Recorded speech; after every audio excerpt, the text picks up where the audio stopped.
digital dan mengapa perlu adanya transformasi digital pada pelayanan publik dan tata kelola pemerintahan. Transformasi digital adalah sebuah adaptasi atau perpindahan dari proses analog menjadi digital yang pelaksanaannya memanfaatkan teknologi dengan tujuan untuk memberikan lebih banyak inovasi, kolaborasi, serta konektivitas dalam memberikan kemudahan untuk memenuhi kebutuhan masyarakat. Transformasi digital menjadi sebuah adaptasi yang terus dipercepat pelaksanaannya oleh pemerintah, tak terkecuali dalam sektor pelayanan publik. Tujuannya yaitu tentu untuk memberikan pelayanan yang berkualitas, cepat, mudah, terjangkau, dan terukur kepada masyarakat. Mengapa perlu adanya transformasi dalam pelayanan publik dan tata kelola pemerintahan? Yang pertama yaitu harapan masyarakat terkait dengan pelayanan publik yang maksimal. Masyarakat berharap memiliki pengalaman yang baik dalam bidang pelayanan publik. Untuk itu, pemerintah diharapkan dengan adanya transformasi digital dapat memanfaatkan kemudahan teknologi yang ada dalam melayani masyarakat. Yang kedua yaitu transformasi digital memudahkan pekerjaan. Salah satu manfaat teknologi adalah sebagai alat atau wahana untuk membantu mempercepat pekerjaan manusia. Dengan transformasi digital, pelaksana pelayanan publik dapat memaksimalkan serta meningkatkan produktivitas dalam pekerjaan. Yang ketiga yaitu kompetisi digital dalam peningkatan inovasi. Transformasi digital dapat digunakan sebagai sebuah kompetisi dalam meningkatkan performa para pegawai di pelayanan publik. Hal ini pun dapat dijadikan motivasi serta mendorong inovasi untuk tetap terus memberikan pelayanan yang terbaik kepada masyarakat. Yang keempat yaitu menyimpan data dengan aman. Penyelenggara pelayanan publik harus mampu melindungi data dan informasi masyarakat dengan jumlah yang banyak. Transformasi digital bisa dimanfaatkan untuk melakukan backup data agar menghindari hal-hal yang tidak diinginkan. Yang kelima yaitu meningkatkan kolaborasi antar penyelenggara pelayanan publik.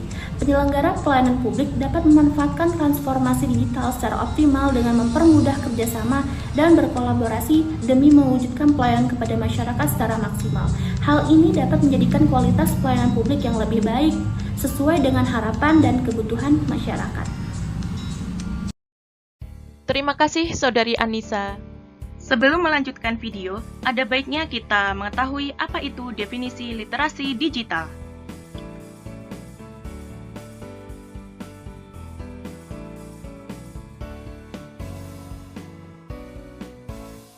Assalamualaikum warahmatullahi wabarakatuh. Perkenalkan, saya Alina Firnayani. Di sini saya akan menjelaskan tentang mengapa ASN perlu literasi digital.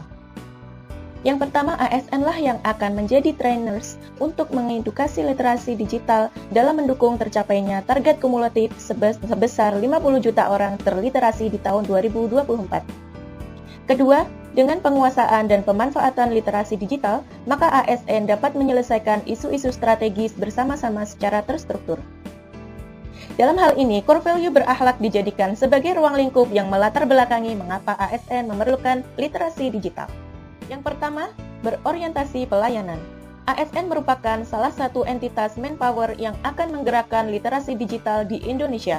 Dengan penerapan SPBE, diharapkan ASN mampu melaksanakan tugas dan memberi pelayanan terbaik dengan menggunakan teknologi digital. Yang kedua, akuntabel. Literasi digital menjadi alat untuk memeriksa akuntabilitas dan kebenaran sebuah informasi. ASN harus mampu berkomitmen dalam mencari sumber terpercaya ketika mendapatkan informasi dan harus memeriksa keakuratan informasi sebelum menyebarkannya. Yang ketiga, kompeten. Instansi pemerintahan berwenang untuk membuat sebuah konsep, sistem, dan aksi dalam penerapan literasi digital. Pemerintah telah membuat beberapa kriteria kompetensi literasi digital, yaitu kelola data informasi, komunikasi dan kolaborasi, kreasi konten, keamanan digital, partisipasi, dan aksi. Peningkatan kompetensi tersebut dapat membangun pola pikir ASN yang komprehensif, holistik, dan sistematis melalui penguasaan teknologi. Yang keempat adalah harmonis. Untuk meningkatkan harmonisasi di dalam lingkungan kerja, ASN memerlukan literasi digital agar dapat bijak bermedia. Literasi digital tidak hanya tentang kemampuan menggunakan media digital, tapi juga tentang etika dalam bermedia. Yang kelima, loyal. Loyalitas ASN ditunjukkan dengan dukungan untuk kemajuan instansi. Untuk itu, diperlukan literasi digital untuk mencari dan menerapkan strategi pemerintahan dan memajukan instansi. Yang keenam, adaptif. ASN memerlukan literasi digital agar cepat beradaptasi dengan penerapan teknologi informasi yang terintegrasi. Untuk itu, ASN membutuhkan literasi digital untuk mempelajari fungsi dan cara menggunakan sistem informasi. Dengan literasi digital, ASN juga dapat memberikan masukan-masukan agar sistem tersebut menjadi semakin lebih baik. Dan yang ketujuh, kolaboratif. Untuk meningkatkan kolaborasi di dalam lingkungan kerja, ASN perlu menerapkan literasi digital dengan memanfaatkan media digital seperti WhatsApp, Zoom Meeting, Google Meeting, dan lain-lain sebagai alatnya. Media digital tidak hanya menjadi alat komunikasi, tetapi lebih dari itu menjadi alat koordinasi antar ASN di instansi pemerintahan. Terima kasih. Selanjutnya akan dijelaskan oleh Saudari Inggar.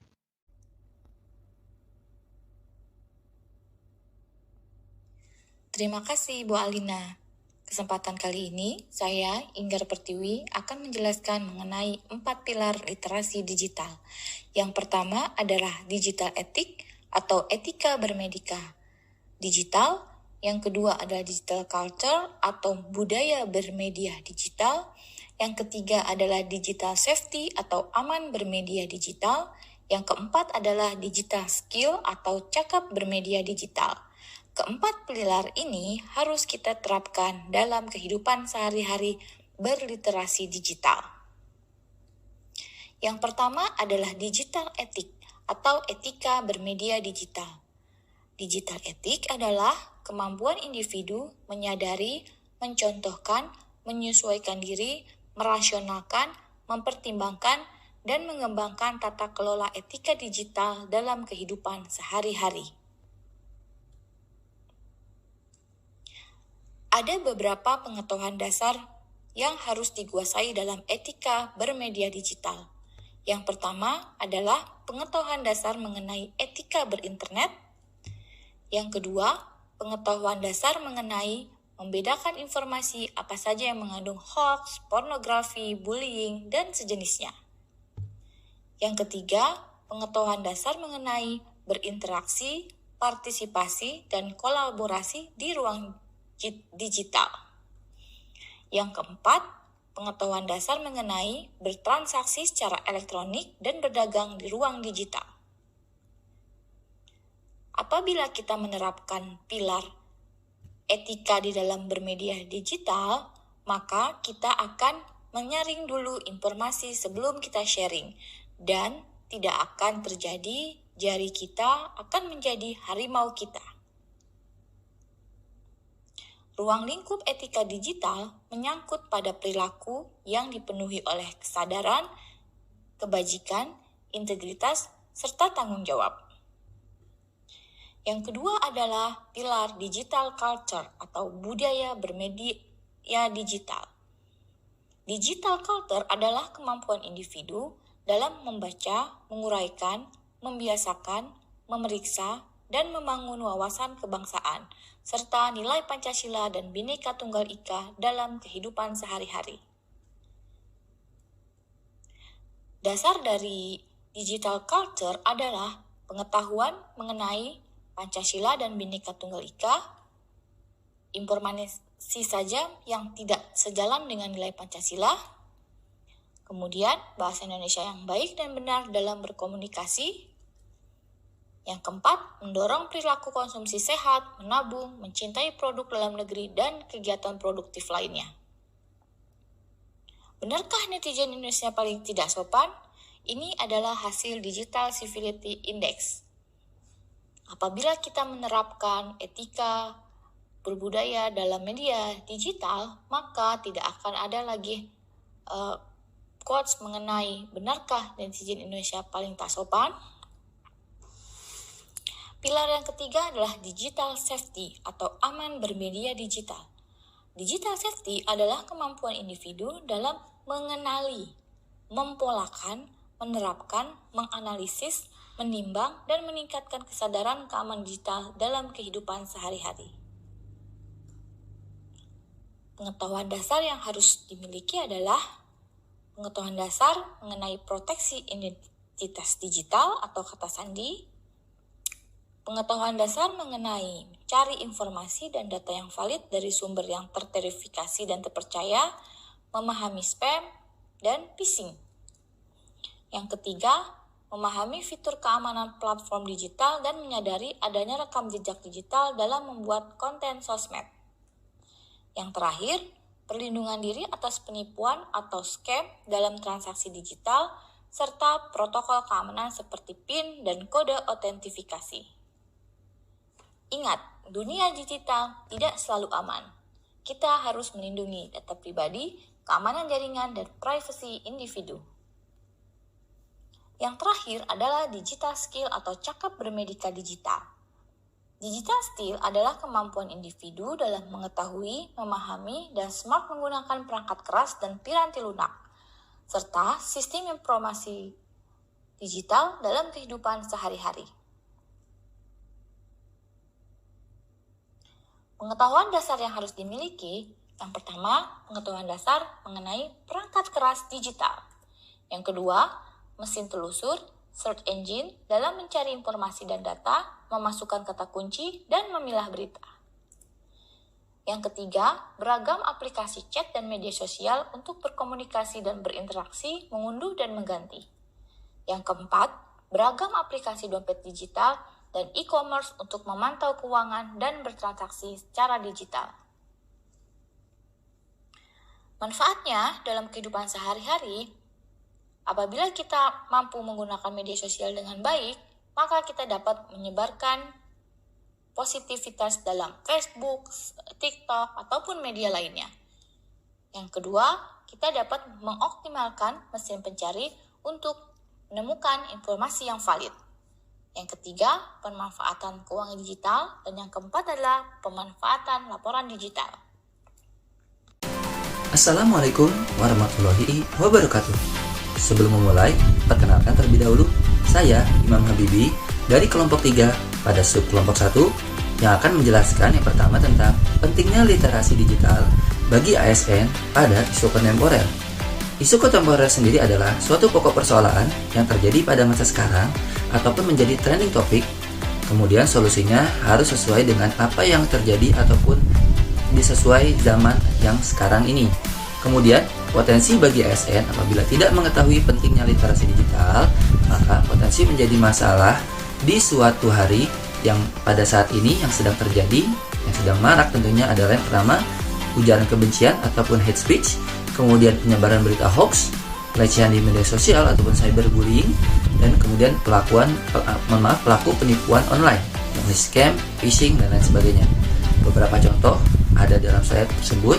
Kemudian, karena profesi ASN ini menjadi lebih sensitif di mata masyarakat, ditambah di era digital saat ini, maka pelayanan apapun bagi ASN yang tidak memenuhi ekspektasi masyarakat akan berpotensi menjadi viral yang akan dikonsumsi oleh banyak orang di media digital.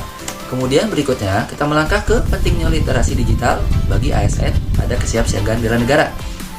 Pada kondisi saat ini, kesiapsiagaan bela negara bagi ASN bukanlah kesiapsiagaan untuk melakukan perjuangan fisik seperti para pejuang terdahulu.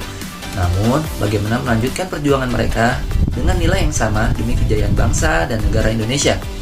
Terkait literasi digital, kesiapsiagaan bagi ASN yaitu guna menghadapi situasi kontingensi dan eskalasi ancaman sebagai dampak dari dinamika perkembangan lingkungan strategis yang juga mempengaruhi kondisi dalam negeri yang dipicu oleh faktor ideologi, politik, ekonomi, sosial, budaya, pertahanan, dan keamanan. Adapun isu yang mengancam keamanan suatu negara di era digital, diantaranya serangan malware, cyber attack, hack, dan lain sebagainya. Ada satu bagian yang menarik pada slide. Di Uni Eropa, ada 5 sektor yang paling terdampak oleh serangan cyber. Bahkan nomor satunya tersendiri adalah di bidang pemerintahan atau public administration. Tentunya ini menjadi alarm ataupun peringatan bagi negara kita. Kemudian terakhir yang menjadi rekomendasi dan solusi adalah yang pertama, saring sebelum sharing. Kemudian kedua, bijak bermedia sosial.